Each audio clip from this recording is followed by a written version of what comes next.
Brian Wyatt for WeAreColerain.com. We're here with Coach Bolden after a huge win over an undefeated Middletown team, 10-7. Coach, you talked preseason, and I've seen the shirts, the decade of dominance. Talk about the 53-game streak here for these seniors. Yeah, that's huge. I was telling some people earlier that, we don't outright, get after that and say, hey, this is what, but we're not going to hide from that. I mean, and it's good for our kids to know that and hang our hat on that, because that's important to us, because that's what we do. I mean, we defend this place like no tomorrow, and that's that's good. We won't make it tough on anybody to come in here and try to play us. Well, at home, a lot of people looked at you guys here as the underdog with Middletown coming in. Yeah. Defense, whale of a game. Talk about your defense. Yeah, phenomenal. They punched us in the mouth that first drive. We were kind of on our heels, playing not to give up the big play.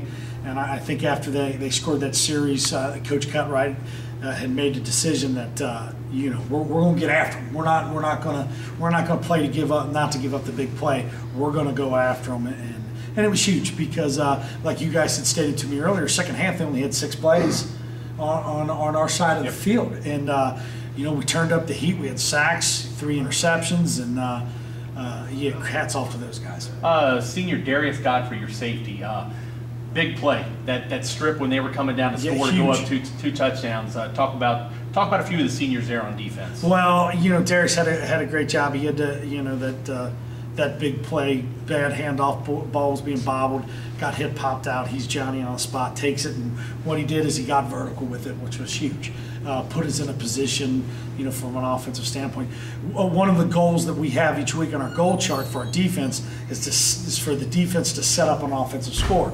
In the last couple of weeks, we hadn't had one of those, and we had talked about it and discussed it at great length, and it was perfect timing for that. And Darius played a great game. Bam came down, played the alley from a safety position, had a great game. Jordan Fields up front. Dom Carter had a huge game, had a big play. Tyron Dixon tips the ball that gets intercepted by Grace. Yeah, I mean, we great games. And then Grace is a junior. I mean, that's why he got offered as a sophomore by UC.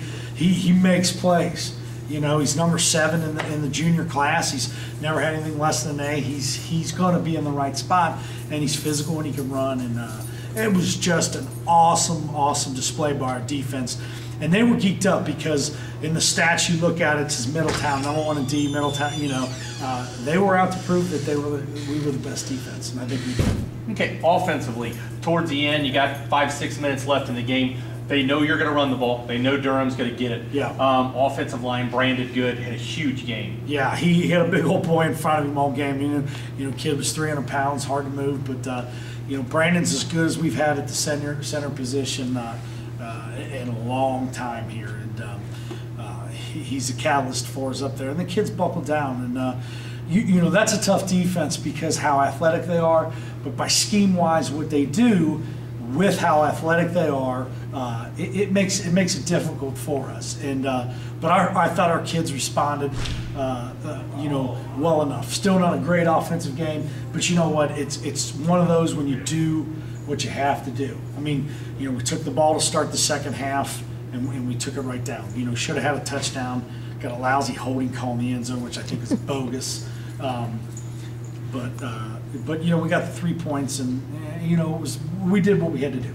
You had a lot of senior leadership out there, but I can't let you go without talking about your freshman tonight. Scores the only touchdown, his first touchdown in varsity. Yeah, how about that? I mean, to think about cutting your teeth and getting a touchdown, you would have thought it would have maybe come in one of those other games we played, but it was huge, and he's a special football player. I had an opportunity to play here with his dad. His dad was a tremendous football player also, and he's going to be a great one. And when you can have him back there with Tyler, that gives you 2 weapons now, and that's something that we were lacking at the beginning of the year, to say the least. We've been repetitive in saying every week is a playoff week, but you got a little bit of help tonight, and this sets you up going. You hold your own destiny in your hands, sets you up for maybe a little more playoff hopes. Yeah, and that's the only thing we can ask for. I think we have gotten better each week, without a doubt. We have gotten so much better each week, just from the offensive line play to everything. And you know, like you said, I mean, hopefully with some things happening tonight, and we'll find out a little bit more, I guess, tomorrow. Maybe you guys can help me out on that, because I know you guys are all over that, and that's just going to be added incentive. I mean, if we know coming in Monday that we win Friday night at Oak Hills, we're on for week 11, I'm going to tell you what, you'll want to come watch practice. We'll treat every practice will be like a game, I can guarantee you that. All right. Congratulations on a big win and good luck next week, Thanks. Coach. Absolutely. I appreciate it. Thanks, guys, for all you do. Thank you.